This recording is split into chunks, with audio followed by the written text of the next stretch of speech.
ঠান্ডা, ভাঙা চশমাটা চুপ, হাসি মুখে মেয়েটা ফটোর ফ্রেমে, সামনে জ্বলন্ত ধূপ।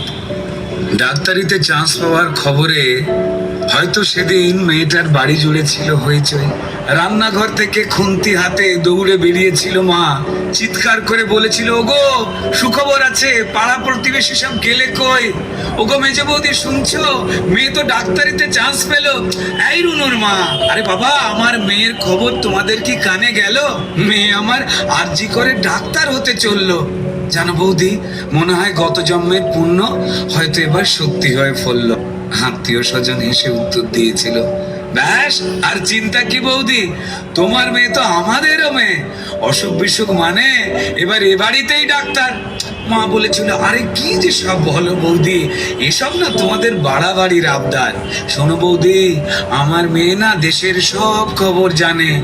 কত গরিব মানুষ চিকিৎসা পায় না, আরে বাবা তাদেরও তো বাঁচাতে হবে প্রাণে। ঠাম্মা পাশের ঘর থেকে বেরিয়ে বলেছিল, হ্যাঁ তোরা আমাকে একটু কথা বলতে দিবিনি? তা বলে গলায় স্টেথোস্কোপ ঝোলার পর আমাদের চিনতে পারবে তো আমাদের এই ছোট্ট ডাক্তার নেই? সেই স্টেথোস্কোপের গাটা ঠান্ডা, ভাঙা চশমাটা চুপ, হাসি মুখে মেয়েটা আজ ফটোর ফ্রেমে, সামনে জ্বলন্ত ধূপ। টানা 36 ঘন্টার ডিউটি দিয়ে মুমূর্ষু রোগীর সেবা করে, বন্ধুদের সাথে খাবার খেয়ে, গলার স্টেথোস্কোপটা খুলে মেয়েটা ঢুকেছিল সেমিনার ঘরে। ভেবেছিল দু চোখ বুঝে একটু জিরিয়ে নি।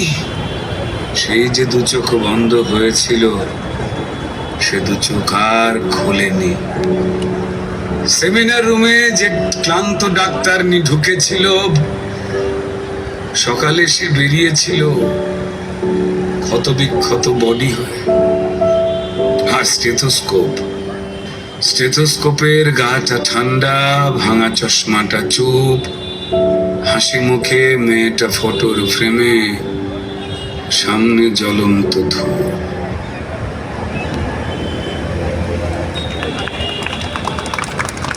Justice for! Justice for!